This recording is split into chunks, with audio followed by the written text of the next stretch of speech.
See, asleep people, they don't question themselves. If you don't question yourself and you're kind of just numb, like an automated, just going through life like a machine, you're probably not going to feel bad, but you're not going to feel good either. You might think you feel good.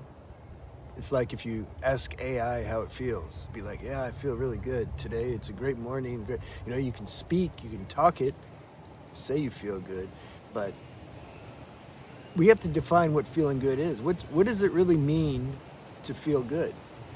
Almost everyone I've talked to in my previous self, somehow it's in there, directly, indirectly, consciously, unconsciously, that feeling good is contingent upon the material world, whether that be this body getting something or doing something or feeling something that it thinks then, oh, then I'll feel good, or something to happen in the external world that's going to make me feel good, acquire some things or a relationship or a certain sense of security, something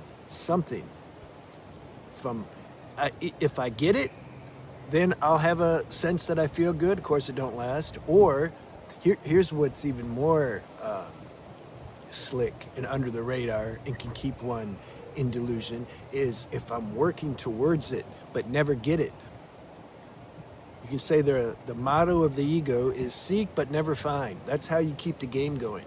You're almost there. You can apply this to spirituality too. I'm almost there. I'm like getting close. I'm almost there. Whether it be achieving something materially or enlightenment or something. I'm chasing it. I'm getting that gives some hope, some hit. You know, keep going after this thing, and the mind says, yeah, you're gonna get it soon. Oh, good, and it gives a false sense of feeling good. Feeling good, real feeling good, is uncaused.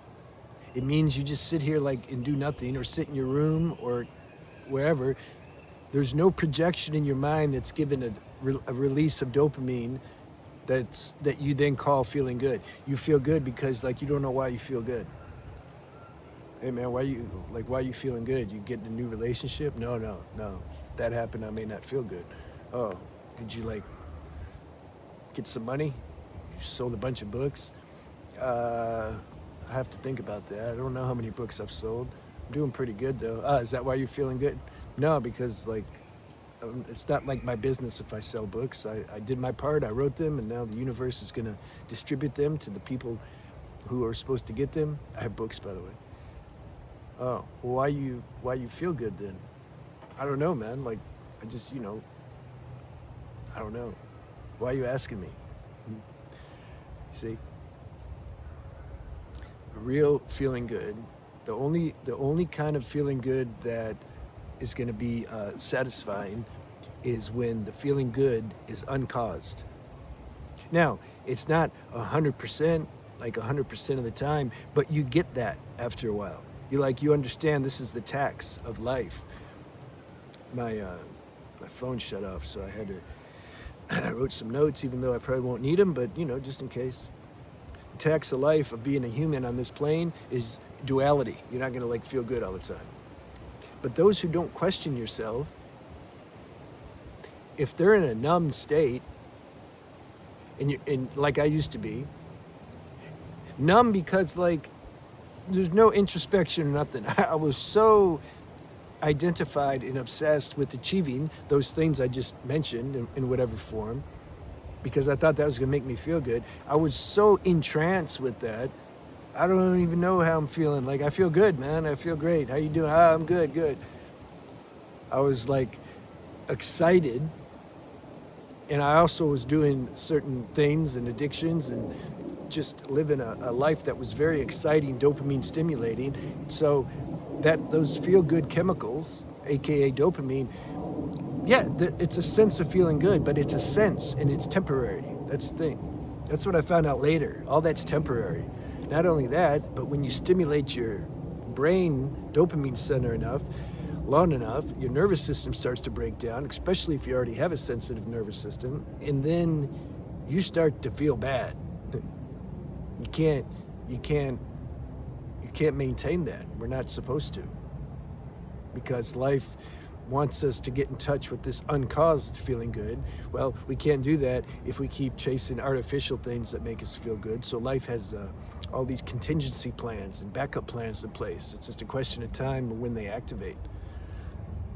So, because I wanted to touch on, this is true, why people, this is a fact. Nothing's absolute, but a lot of times people who think they're not doing good, you are though.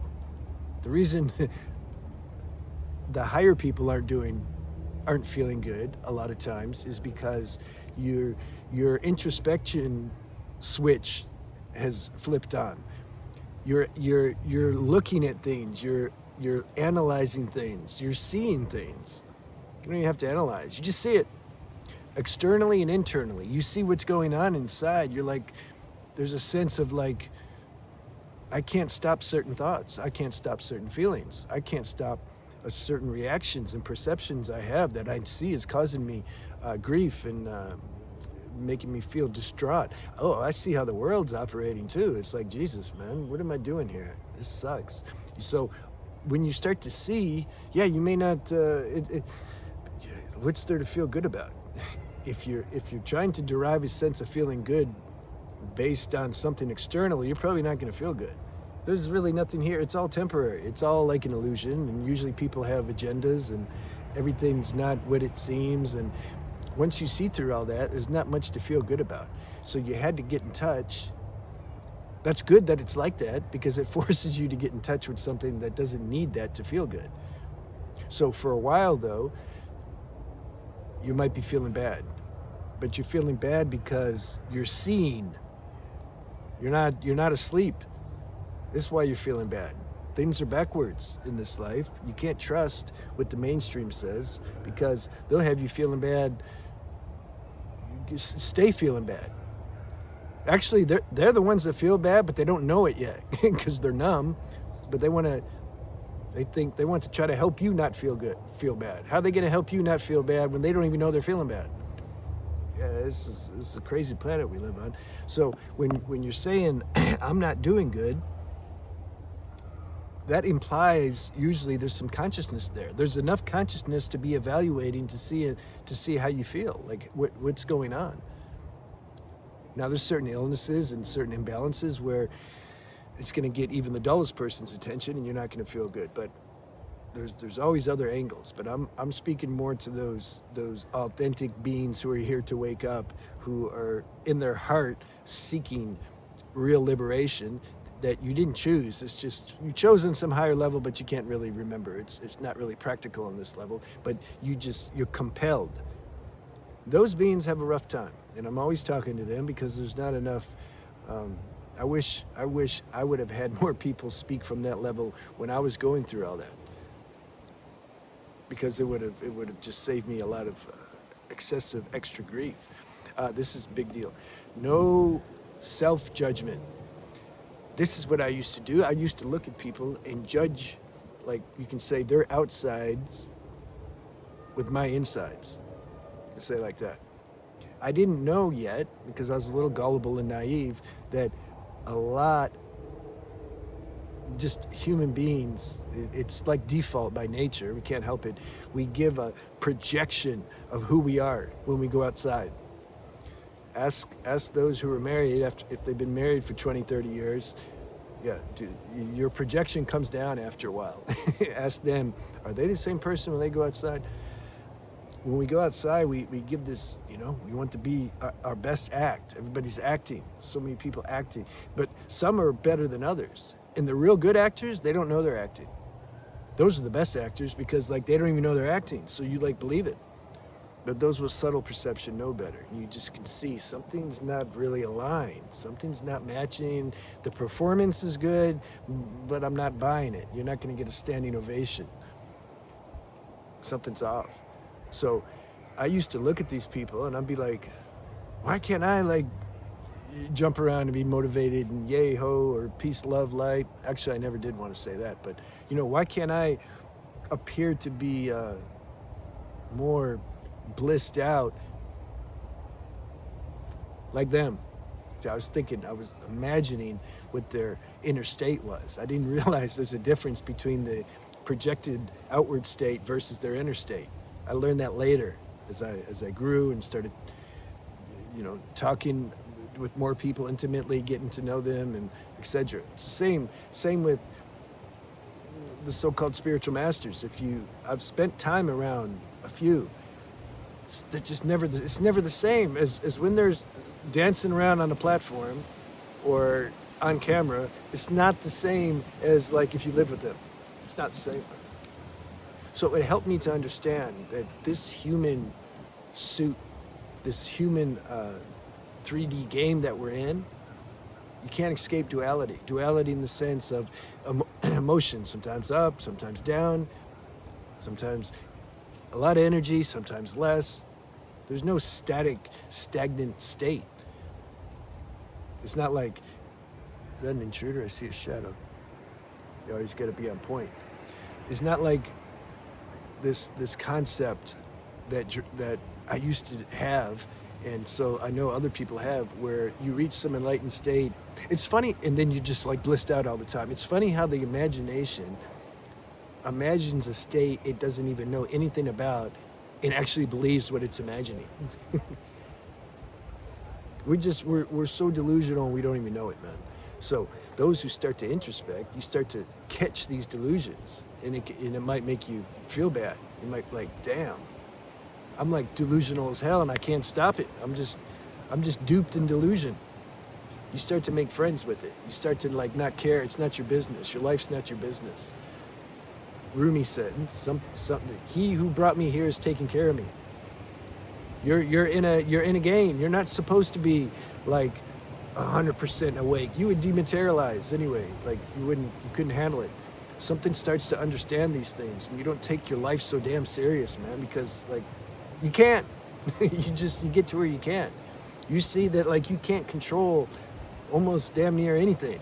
I don't want to say everything because I just don't, even though it's true. But you just see that you can't really control much because you just see it through time, through wisdom, through living experience. You're like, man, I want to do better, but I can't do better. I want to feel good, but I can't feel good. I can't just like flip the switch and make myself feel good. I'm embarked on some evolutionary journey that I don't know like who put that together, but I seem to be in it, and it has its own rules and own rhythm, and I can either cooperate with it or not. And even that's not a choice. I had to not cooperate with it and resist it for years, decades, until finally then just something, you get beat up enough, you start to cooperate with things. You just kind of like, because there's no other choice. You didn't do a technique or take some spiritual course to learn how to surrender. No, surrender is organic. It's no different than the baby just like learns how to walk after a while. He didn't take a class, didn't put him in some walking class. He just like figures it out. Law of evolution. So it's the same thing. So chill with the self-judging. Understand that there's a lot of masks being worn out there. You're judging and comparing yourself with the mask. See, it's silly. Don't judge you. Don't compare. Don't judge yourself. Don't like. We're all in a circus. Like we're all like performing somehow. We're all God's puppets, and we're like doing our own little thing because God's show's diverse. So the more you can see that, then automatically you're not going to be comparing yourself. You're not going to be even comparing yourself with yourself. That's what I was trying to say a minute ago. This so-called higher version of yourself that you were always trying to get to because the mind wants to keep you on the run for something, even that you let go of. You are who you are, and you're gonna be what you're gonna be, and that's all you're gonna do. And that gives a sense of relaxation, which then you're like, whoa, I feel good. And then the person comes up again, why do you feel good? I don't know, man. Are you enlightened? You tell me, you see? So, generally speaking, unconsciousness Unconsciousness, another word for unconsciousness is numb. I remember I went through these stages. I was just numb. And the technology nowadays and all this internet, you can watch anything online now, desensitizes the hell out of people. It's like it burns up any kind of compassion that you would normally have if you see somebody hurt, or you just kind of like, people are numb. That's unconscious. When you're conscious, you're more exposed. You're vulnerable. The mind and ego doesn't want that. But when you're more exposed, you're exposed because conscious means you're conscious, means your emotional body's sensitive. It means you're feeling things, you're perceiving things directly. You're not trying to hide from the truth because of like how it makes you feel. That was the other thing. I'll talk on that in a second. Why people don't want to see the truth. It makes them super uncomfortable. But when you're conscious and you're more vulnerable and you're exposed to how it is to be a human being, how it feels to be a human being. When certain things and circumstances happen, or people do certain things to you or to somebody you love, or even people you don't know, or certain events happen, etc. It's like you feel that. Like something's like, man, that's not too balanced. You feel that. And when you do certain things that aren't in alignment, you could say, you feel that too. That's like God's Zen stick to hit you back in place, as best as you can. So when you have consciousness, you feel all these things. It's different than if you're just a walking robot that doesn't feel anything, or if you're just high, drunk on dopamine or other drugs. You're not gonna like feel nothing. That's not being alive though. And you're gonna have to come back, because the goal here, it's just the way it is. We have to transcend the lower nature, this unconsciousness. Consciousness is here to become conscious of itself. But first, it makes itself unconscious, so it can learn and appreciate and understand what consciousness is. So let's see, in summary, if you're feeling bad, you're probably doing better than you think. If you're watching these videos, if you're aligned with this level, then 100% you're doing better than you think. I should only talk to them. I mean, that's who I'm only talking to anyway. I forget, Yeah, so those who are tuned in to to this level of sharing, and you feel like you're doing bad, you can't see the broader picture because you're not supposed to, because it's part of the 3D game rules. It's a very narrow perspective we have of what's going on with us, of what's going on with the world. But still, you see enough to where you may not feel too good. And you could be in a certain season of growth, of alchemy. I've made these past videos on that, where your life is super compressed, man. You're living a whole book. Your life is a book. It's not just a chapter, you've like crammed in a lot. So yeah, you might not be feeling good. Underneath that though, there's something that has to know that this is super auspicious. You've been given you're in the gifted class.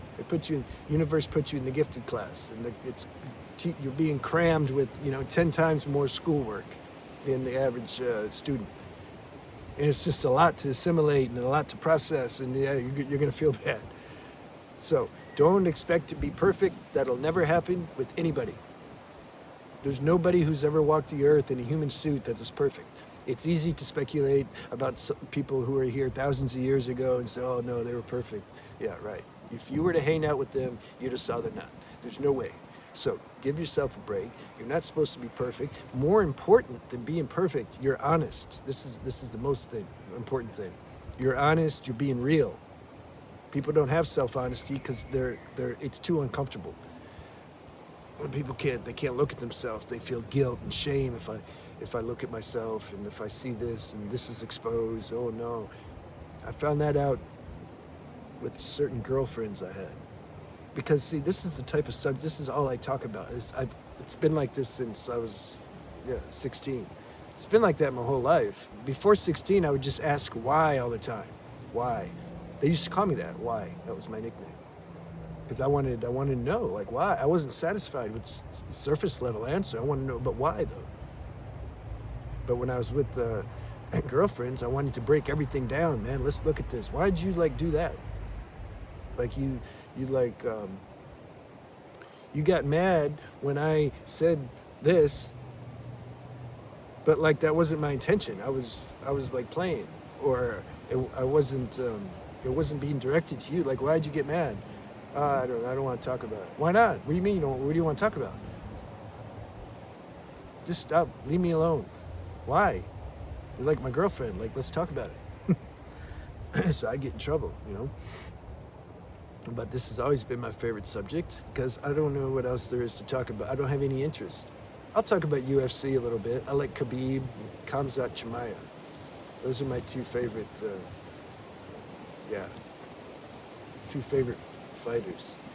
I like watching the championship fights because I just do.